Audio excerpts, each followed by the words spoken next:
Hello बच्चों, कैसे हैं? देखो, पिछली क्लास में हम लोगों ने आई के डिफेक्ट पढ़े थे, जिसमें हम दूरदृष्टि दोष या निकट दृष्टि दोष किए थे। उसके बाद ये तीसरी बीमारी है जिसको बोलते हैं प्रेस बायोपिया या जरा दूरदृष्टि। तो जरा मतलब क्या होता है? जरा मतलब होता है बुढ़ापा या ओल्ड एज। तो ये वाली जो बीमारी होती है प्रेस बायोपिया हमारी आंखों में, वो ओल्ड एज में होती है और बुढ़ापे में होते हैं। इसमें देखो क्या है, press बायोपिया is the gradual loss of your eye's ability to focus on nearby object। इसमें होता क्या है प्रेस बायोपिया में कि हमारी आंख की जो दूर की देखने की क्षमता और पास की देखने की क्षमता है उसमें एडजस्टमेंट नहीं हो पाता है। उसका लेंस जो होता है वो ठीक से काम नहीं करता है। और सीलरी मसल जो हमने देखा था आंख के बगल में होता है, जैसे देखा होगा, ये है सीलरी मसल्स। ये जो आपको दिख रही व्हाइट व्हाइट, तो ये सीलरी मसल्स जो है क्या होते हैं, गड़बड़ हो जाते हैं। उसमें एडजस्टमेंट करने की क्षमता खत्म हो जाती है कि जैसे कभी पास में देखना है तो लेंस को लंबा कर देना है, पतला कर देना है, दूर देखना है, पास में देखना है, तो उस तरीके से लेंस के आकार में भी क्या होता है, परिवर्तन हो जाता है। लेकिन जब ये प्रेस बायोपिया होता है तो ये जो सीलरी मसल्स है हमारी कमजोर हो जाती हैं। तो कमजोर होने की वजह से इनमें एडजस्टमेंट होने की क्षमता खत्म हो जाती है, इसलिए आपको न दूर दिखाई पड़ता है न पास दिखाई पड़ता है। तो ये वाली दिक्कत यहाँ पर आते हैं। तो देखो, it is at natural of an annoying part aging presbyopia usually becomes noticeable in your early to mid 40। मतलब 40 साल की उम्र में ये आपको पहली बार देखने को मिल सकता है। Continues to worsen until around age 50। और 65 साल तक जो है ये क्या है, बहुत आपको गंभीर स्थिति पैदा कर देता है। तो आप यहाँ पर देखें, ये हमारा है कॉर्निया, सबसे बाहर वाला जो हम पहले बात कर चुके हैं। और ये आपका इंटीरियर चैम्बर है, और ये आपका इसके अंदर देख रहे हैं पुपिल है। ये लाइट देख रहे हैं, लाइट यहाँ से आ रही है बाहर से, अनंत से। और लाइट कहाँ जा रहा है, फोकस होके रेटिना के पीछे जा रहा है। और जबकि कहाँ फोकस होना चाहिए, रेटिना पर फोकस होना चाहिए। अगर यहाँ फोकस होगा तो ऑप्टिक नर्व से होते हुए आपके ब्रेन में चला जाता और आपको वो दिखाई पड़ता। लेकिन ये पूरी की पूरी लाइट कहाँ से ली गई, फोकल पॉइंट जो है रेटिना के पीछे बन रहा है। तो रेटिना के जब पीछे बन जाता है तो आपको चीज दिखाई नहीं पड़ती है। इस कारण से ये यहाँ पर दिक्कत आ जाते हैं। और इसको ठीक करने के लिए आपको दो तरीके के लेंस लगाने पड़ते हैं, जिसको बोलते हैं अवतल लेंस और उत्तल लेंस। इसके पहले आपने देखा दूरदृष्टि दोष और निकट दृष्टि दोष। तो दूरदृष्टि दोष और निकट दृष्टि दोष में अलग अलग प्रकार के लेंस लगते थे।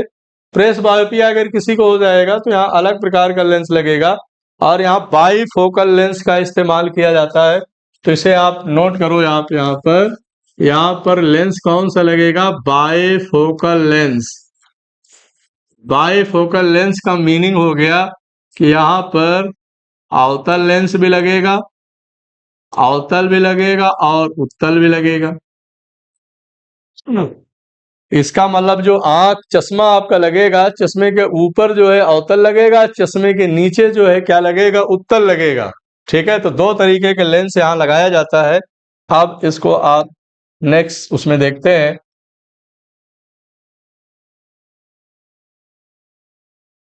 ठीक है, तो देखते हैं इसमें प्रेस बायोपिया का कारण और इसका उपचार क्या है। तो कारण आप देख ही रहे हैं इसमें कि some symptoms of presbyopia include blurry. Bloody मतलब होता है कि आपको धुंधला दिखता है, विजन, हेडेक और सिर में दर्द रहता है, आई स्ट्रेन, आंखों में खिंचाव बना रहता है, आंख में दर्द होने लगता है, and needing to hold reading material at arm's length. और जैसे कभी होता है कि हम लोग ऐसे पढ़ते हैं नॉर्मल, तो उसमें क्या है कि आपको ऐसे इतना दूर रख के पढ़ना पड़ता है, क्योंकि आपकी आंख के पास वाला जो पॉइंट है वो भी आपको दिखाई नहीं पड़ता है। तो ये सारी इसमें क्या है, इसके सिम्टम्स हैं। अगर ऐसा आपको दिखने लगे तो समझ जाना कि आपको प्रेस बायोपिया है। तो पहला फिर समझ लीजिए, ब्लरी। ब्लरी मतलब होता है धुंधला धुंधला दिखने लगता है, विजन, हेडेक, सिर में दर्द होने लगता है, आई स्ट्रेन, आंखों में खिंचाव आता है। और किताब जब आप पढ़ते हैं तो सामान्य लोग ऐसे पढ़ते हैं, लेकिन जब किसको दिक्कत होगी तो ऐसे पढ़ना पड़ेगा, दूर रख के आपको किताब को लेके पढ़ना पड़ता है। ये इसके कुछ सिम्टम्स हैं या लक्षण है। कुछ और है इसमें, जैसे some ways to treat presbyopia. तो इसको ठीक कैसे करते हैं? तो ग्लासेस और contact lenses, this can help improve your vision. इसमें लेंस का प्रयोग कर सकते हैं। दूसरा रास्ता है सर्जरी का, तो जिसे आप बोलते हो लेसिक सर्जरी या लेजर सर्जरी बोलते हैं। तो ये laser assisted in situ keratomileusis, ये लेसिक का फुल फॉर्म है, is a type of surgery that can help correct presbyopia. तो सर्जरी से भी इसको ठीक किया जा सकता है। और अदर ट्रीटमेंट, दूसरा उपचार क्या है? You can also try holding reading material farther away, जो रीडिंग मटेरियल है उसको दूर रख के पढ़ते हैं। यूजिंग ब्राइटर रीडिंग लाइट्स और यूजिंग लार्ज प्रिंट बुक्स। ये तो बड़े अक्षर वाली कोई किताब पढ़ो आप, या कोई उस तरीके का लाइट आप अपने आसपास लगा लीजिए, तो ये व्यवहारिक नहीं है। ये किसी एक खास जगह पर रहेंगे तभी हो सकता है। तो सर्जरी इसका सबसे बेहतर इलाज है, या जो ग्लास है या लेंस है उसको इस्तेमाल करने से ये बीमारी ठीक हो सकती है। Presbyopia can be cause by a number of factors, किसके कारण होता है? इंक्लूडिंग एज, उम्र बढ़ने के साथ साथ सबसे पहला जो इम्पोर्टेंट फैक्टर है वो एज का है, उम्र का है। कि उम्र बढ़ने के साथ साथ हमारी आंख की जो सामान्य क्षमता होती है, एडजस्ट करने की क्षमता होती है, वो कम होने लगती है। इस कारण से ये बीमारी की संभावना बढ़ जाती है। Certain medical conditions and medication, some medication that can increase your risk of developing presbyopia, including alcohol। एकरा अल्कोहल लेने से भी आपका ये बीमारी होने का जो दूसरा फैक्टर है कि शराब ज्यादा पीने से भी आंख पे दिक्कत आती है। अगला एंटीहिस्टामिन, ये एक प्रकार की दवाइयां होती हैं, उसको लगातार खाने से आपके आंख में प्रेसबायोपिया हो सकता है। एंटी डिप्रेसेंट, जो लोग डिप्रेशन के शिकार होते हैं वो एंटी डिप्रेसेंट दवाइयां खाते हैं, तो उससे भी आपको प्रेसबायोपिया हो सकता है। एंटी साइकोटिक्स, कुछ लोग मनोवैज्ञानिक दवाइयां खाते हैं, कुछ मनोवैज्ञानिक बीमारी से ग्रसित होते हैं तो वो दवाई लंबे समय तक खाते हैं। और एंटी स्पॉज्मोडिक्स, ये जो स्पॉज्मोडिक वर्ड है ये पेन किलर होते हैं। पेट में दर्द या शरीर के जो भीतरी भाग होते हैं वहां पर अगर पेन होता है, दर्द होता है, उसको अगर आप लंबे समय तक इस्तेमाल करते हैं तो भी ये प्रेसबायोपिया हो सकता है। एंड लास्ट, डायूरेटिक्स मतलब होता है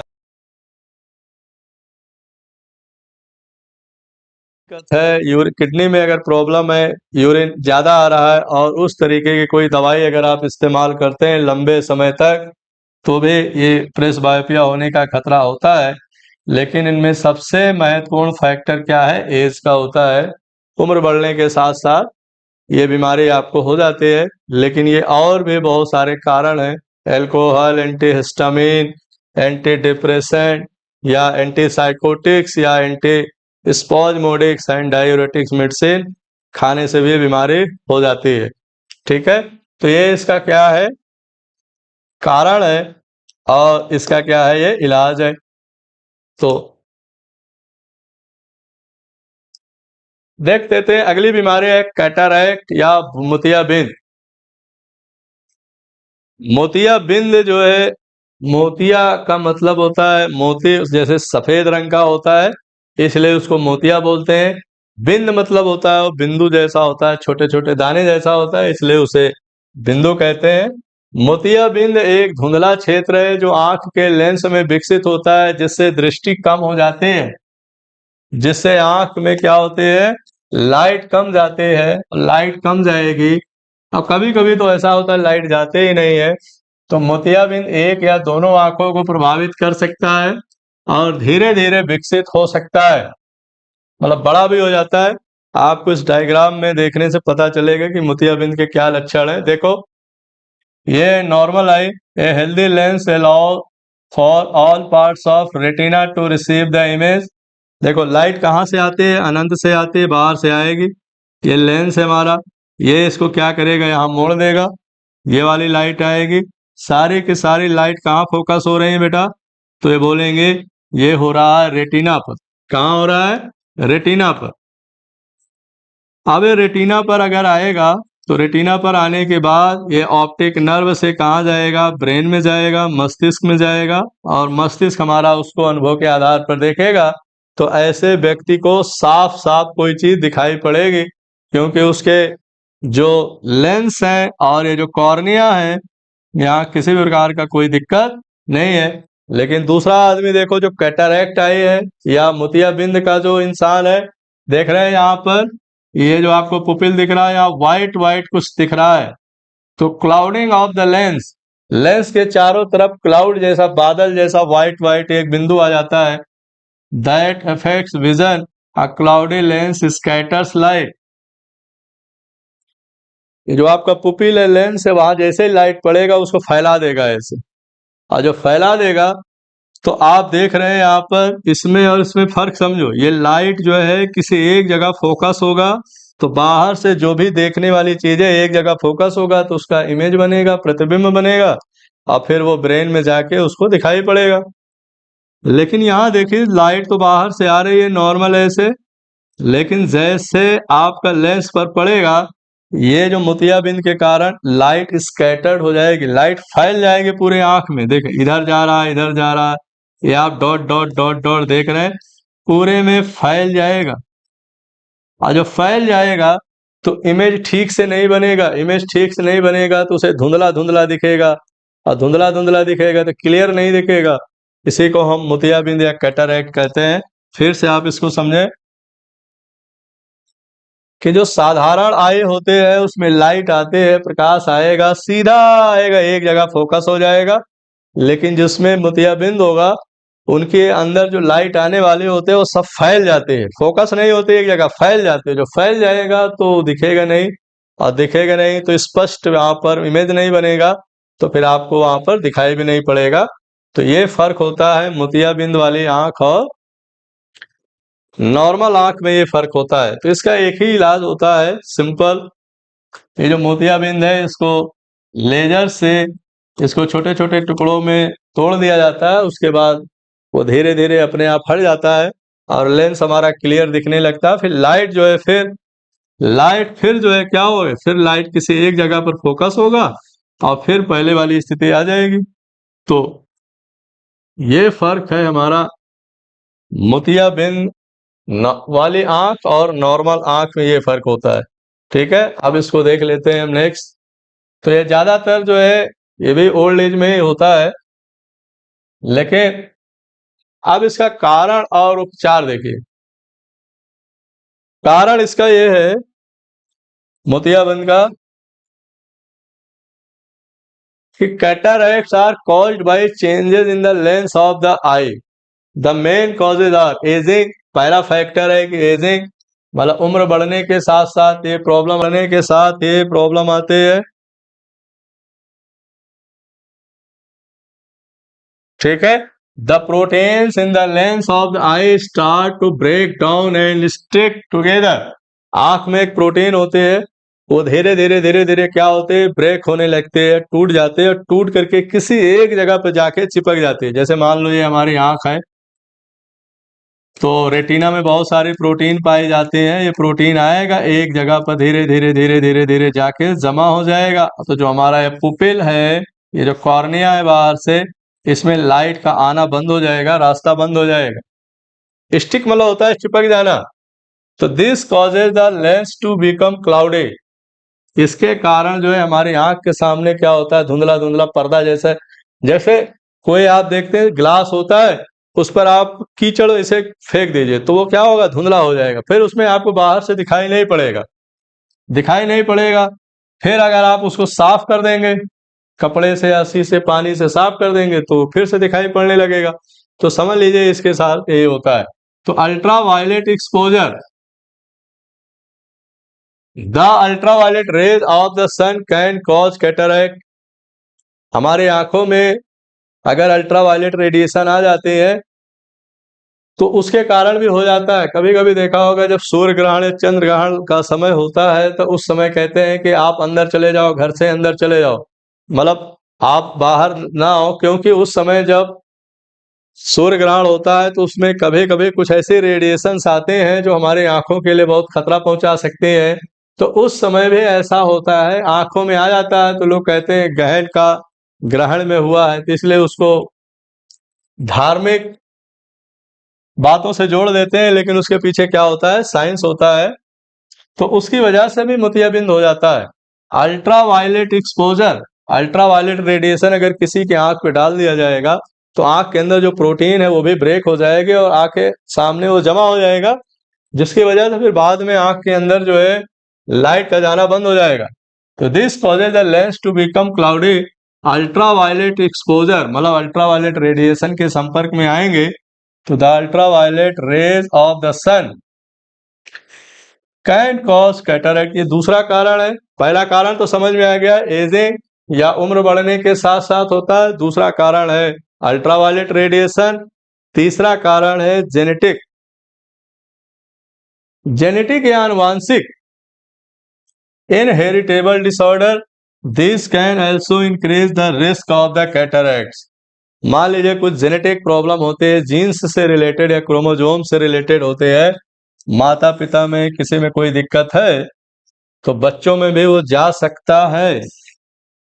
तो सबका अपना अपना परसेंटेज है, लेकिन सबसे ज्यादा जो कारण देखे जाते हैं वो एजिंग और अल्ट्रा वायलेट एक्सपोजर या अल्ट्रा वायलेट लाइट के संपर्क में आने से, आंख में जाने से भी मोतियाबिंद होने का खतरा बढ़ जाता है। ठीक है, तो आप इसको देखिए। Other I condition, diabetes, previous eye surgery, use of steroids, ये भी इसका एक कारण हो सकता है।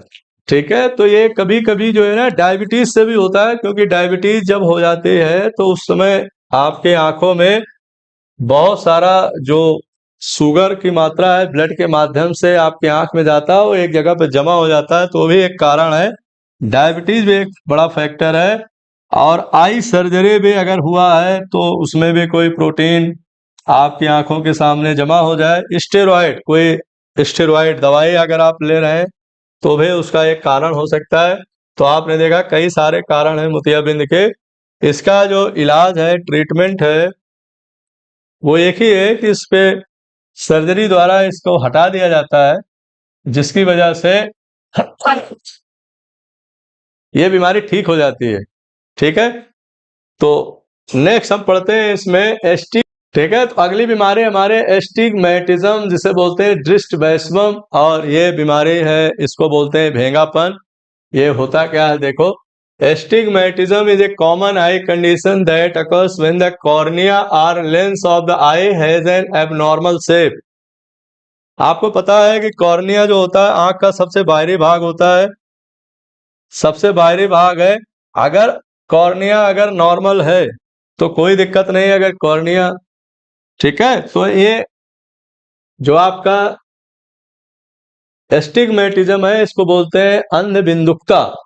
इसमें होता क्या है कि इसको सामान्य भाषा में भेंगा रोग भी कहते हैं, जिसमें आंखें बाहर की तरफ निकल आती हैं और आदमी देखता इधर है लेकिन लगता है कि हम इधर देख रहे हैं, क्योंकि उसमें लेंस के कारण होता है। लेंस अगर मान लीजिए नॉर्मल है, देखो जैसे मान लीजिए ये नॉर्मल लेंस है हमारा, और ये नॉर्मल जो है हमारा कॉर्निया है, तो लेंस भी नॉर्मल है।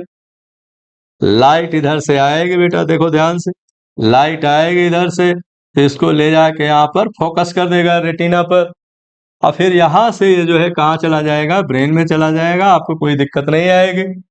लेकिन मान लो अगर कॉर्निया का शेप गड़बड़ा गया या लेंस का शेप गड़बड़ा गया, तो देखिए ये थोड़ा सा क्या हो गया, थोड़ा सा लंबा हो गया है ऐसे, और लेंस भी आपका थोड़ा सा गड़बड़ हो गया, इधर हो गया थोड़ा सा, देखो बाहर की तरफ इधर हो गया ऐसे। तो लेंस का अगर थोड़ा सा शेप इधर उधर हो गया तो लाइट जो आएगी, लाइट जो है सीधा नहीं जाएगी। देख रहे हैं, एक लाइट इधर से घूम के यहाँ पर फोकस होगा, एक लाइट इधर से घूम के देख रहे हैं इधर फोकस होगा, एक यहाँ पर, और एक लाइट क्या होगा, यहाँ पर फोकस होगा। तो आपको कई सारे इमेज दिखेंगे, क्लियर नहीं दिखेगा, धुंधला धुंधला दिखेगा सब। और देख रहा है आदमी इधर, लेकिन सामने वाले को लग रहा है कि हम इधर देख रहे हैं। क्यों? क्योंकि लाइट जो है कई डायरेक्शन में कई जगह फोकस हो रहे हैं, तो कई जगह जब फोकस होता है तो सामने वाले को ठीक से दिखाई नहीं पड़ता है, इसलिए यहाँ लिखा मल्टीपल फोकल पॉइंट। यहाँ पर एक ही फोकस पॉइंट है, क्योंकि ये नॉर्मल आंख है हमारी, लाइट आएगी एक ही जगह फोकस होगी, एक जगह फोकस होगी वो इमेज बनेगा, सीधा ब्रेन में जाएगा, उसे एक इमेज दिख जाएगी। लेकिन जैसे लेंस का साइज गड़बड़ा गया, कॉर्निया का साइज गड़बड़ा गया, तो जैसे ही साइज गड़बड़ाएगा उसी हिसाब से लाइट वैसे जाएगी, डायरेक्शन चेंज हो जाएगी, इधर से पड़ेगी तो इधर से इधर चले जाएंगे ऐसे। अगर लेंस नॉर्मल होगा तो लाइट ऐसे जाएगी, एक जगह फोकस हो जाएगी। तो जैसे आप रास्ते में कोई रुकावट या मिट्टी का ढेर लगा तो गाड़ी आएगा, ऐसे जाएगा, ऐसे चल घूम जाएगी। सड़क सीधी है तो सीधी चली जाएगी। वही कारण होता है एस्टिग्मेटिज्म का। तो देखें आपको यहाँ पर क्या होता है, astigmatism is a common eye condition that occurs when the cornea या lens of the eye has an abnormal shape। उसका शेप जो है एबनॉर्मल हो जाता है। शेप अगर एबनॉर्मल होगा तो उसका फोकल पॉइंट भी क्या होगा, एबनॉर्मल होगा, एक जगह ज्यादा होगा। This causes light to bend. इसके कारण लाइट जो है कई डायरेक्शन में bend differently as it enters the eye, resulting in blurred or distorted vision। Blood मतलब धुंधला धुंधला दिखेगा, डिस्टॉर्टेड का मतलब होता है बिखरा हुआ दिखेगा। जैसे किसी का मुंह अगर देखना है तो मुंह हो सकता है कि टूटा टूटा दिखेगा, आधा दिख रहा आधा नहीं दिखा, आधा दिख रहा आधा नहीं दिखा। तो इस कारण से ये प्रॉब्लम आती है। तो एक यहाँ बनेगा, एक यहाँ बनेगा, एक यहाँ बनेगा, तीनों मिलके एक जगह बनाएंगे, धुंधला इमेज बनेगा, साफ साफ नहीं बनेगा। क्यों? क्योंकि आपका लेंस और कॉर्निया का जो आकार है, शेप है, वो गड़बड़ हो गया। तो ये जो हिंदी में लिखा है आप चाहें तो इसे आप छोड़ दें, ये थोड़ा सा टाइपिंग में गड़बड़ी हो गई है, लेकिन आप इसको समझ सकते हैं। दृष्टि वैषम एक आम नेत्र रोग है जो तब होता है जब आंख के कॉर्निया या लेंस का आकार असामान्य हो जाता है। इस बात को समझना है ध्यान से, लेंस या कॉर्निया का आकार असामान्य हो जाता है, एबनॉर्मल हो जाता है। तो इससे आंख में प्रवेश करते समय प्रकाश अलग अलग दिशा में क्या होता है, मुड़ जाता है, जिसके परिणाम स्वरूप दृष्टि धुंधली या विकृत हो जाती है। बात समझ में आ गई? तो एस्टिग्मेटिज्म किसके कारण होता है? कॉर्निया लेंस में गड़बड़ी के कारण होता है। इसको देखें आप। अब इसका कारण क्या है और इसका ट्रीटमेंट क्या है, इसका उपचार क्या है, इसका कारण और, ठीक है। तो अब इसमें कारण देखते हैं क्या क्या कारण है। तो पहला कारण है दृष्टि वैषम कई कारकों के कारण हो सकता है जिनमें शामिल है। तो पहला कारण इसका है, पहला कारण है अनियमित कॉर्निया का आकार।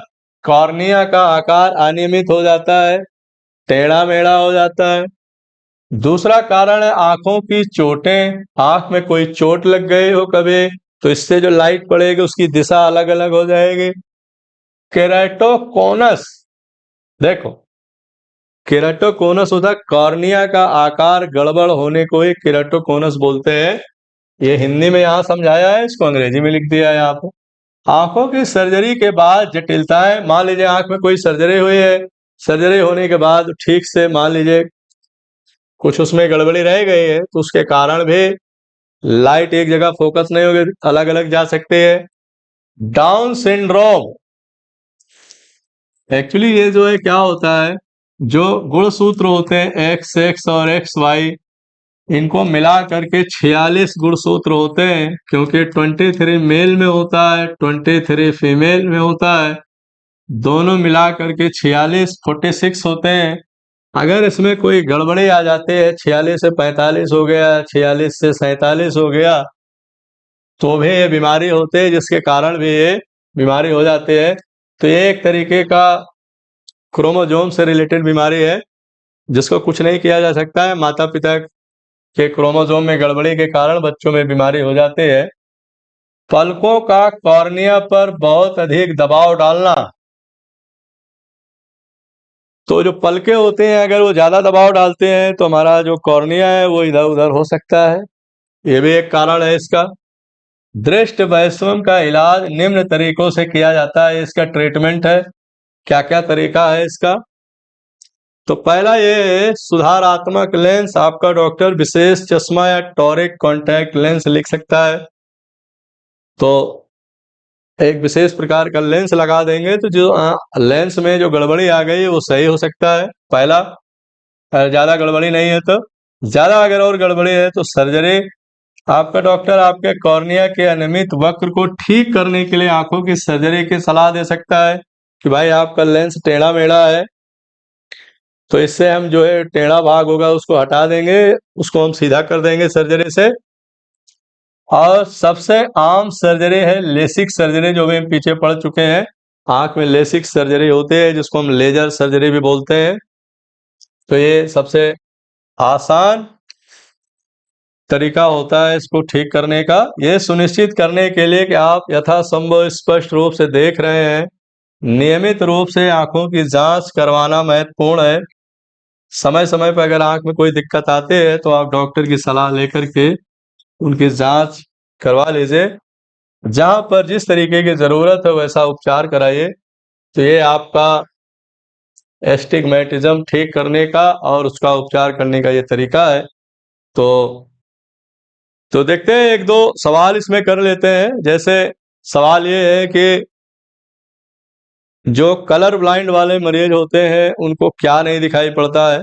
तो कलर ब्लाइंड एक ऐसा बीमारी है, कलर ब्लाइंड या वर्णांधता, ये भी इसी में एक बीमारी आती है। इसको हमने नोट नहीं किया था, इसको बोलते हैं वर्णांधता। वर्णांधता, इसको लाल, रेड एवं ग्रीन, लाल और हरे का ज्ञान नहीं होता है, और ये एक अनुवांशिक रोग है, मतलब इसको ठीक करना बहुत मुश्किल होता है। ये एक अनुवांशिक बीमारी है, हेरेडिटी डिजीज है। माता पिता से इसको बच्चों में अपने आप ये बीमारी जाती है, तो हेरिडिटरी डिजीज बोलते हैं इसको। ठीक है, तो दूसरी बीमारी है इसमें आप नोट कर लो आप, नाइट ब्लाइंडनेस। अब आपको बता दें, नाइट ब्लाइंडनेस जो है किसी आंख में किसी चीज की गड़बड़ी से नहीं होता है, कि आप किसी स्ट्रक्चर में, किसी बनावट में, संरचना में गड़बड़ी हो जाएगी तो हो जाएगी। ये एक डिफिशियंसी डिजीज है। डिफिशियंसी डिजीज है, विटामिन ए की कमी से बीमारी होती है। विटामिन ए की कमी से ये बीमारी हो जाती है। क्यों? क्योंकि हमारे आंख में केमिकल होता है जिसको बोलते हैं रेटिनॉल। तो ये जो रेटिनॉल है, रेटिनॉल विटामिन ए का केमिकल नेम है। ये रेटिनॉल जो है कहाँ होता है? रेटिना में। रेटिना में जब आगे जाते हैं तो यहाँ दो केमिकल और होते हैं, उसको बोलते हैं rhodopsin, rhodopsin and iodopsin. Rhodopsin and iodopsin, iodopsin जो है डिम लाइट के लिए जिम्मेदार होता है, धीमे प्रकाश के लिए जिम्मेदार होता है। रोडोप्सिन जो होता है ब्राइट लाइट या तेज प्रकाश के लिए जिम्मेदार होता है। तो जो रतौंधी नाम की बीमारी होती है वो धीमे प्रकाश में या कम लाइट में दिखाई नहीं पड़ता है। क्यों? क्योंकि हमारे आंख में क्या होता है? रेटिनॉल की कमी हो जाती है। और रेटिनॉल किसमें होता है? विटामिन ए में। और विटामिन ए के सोर्स क्या है? विटामिन ए के सोर्स है कैरेट। और कैरेट का जो नाम होता है इसमें जो मिलता है उसको बोलते हैं कैरोटीन, बोलते हैं बीटा कैरोटीन। तो बीटा कैरोटीन ही रेटिनॉल का प्रीकर्सर है। बहुत इंपॉर्टेंट बात है ये, वेरी वेरी इंपॉर्टेंट पॉइंट है ये, कि रेटिनॉल का प्रीकर्सर, इसका मतलब प्रीकर्सर का मीनिंग ये होता है कि रेटिनॉल बनने से पहले वो किस फॉर्म में होता है? तो कैरोटीन के फॉर्म में होता है। कैरोटीन कहाँ मिलता है? गाजर में मिलता है। इसका मतलब कोई गाजर खाएगा तो उसको बीटा कैरोटीन मिलेगा, बीटा कैरोटीन से रेटिनॉल बनेगा। रेटिनॉल फिर आंख में जाके रोडोप्सिन और आयोडीसिन बनाएगा, जिसकी वजह से आंखों में कोई समस्या नहीं आएगी। और समस्या नहीं आएगी तो उसे रात में अंधेरे में दिखाई पड़ने वाली समस्या नहीं होगी, तो उसे रतौंधी नहीं होगी। तो ये एक डिफिशियंसी बीमारी है। इसके पहले जो हमने पढ़ा वो सारी की सारी बीमारी कैसी थी? आंख में कोई गड़बड़ी हो गई, उसकी संरचना में बनावट में कोई दिक्कत आ गई तो उसके कारण होता है। तो हमें उम्मीद है कि आंख वाला जो पोर्शन है, पार्ट है, ये आपको सारा समझ में आ गया होगा। अब हम आपको अगली क्लास में इसमें आए हुए विभिन्न परीक्षाओं में आए हुए सवाल या जितने भी प्रीवियस ईयर क्वेश्चन है उसकी चर्चा करेंगे। तो मुझे उम्मीद है कि आपको ये समझ में आ गया होगा। अगर कोई दिक्कत होगी तो आप हमें बताना, उसको हम फिर आगे लेकर आएंगे। Thank you.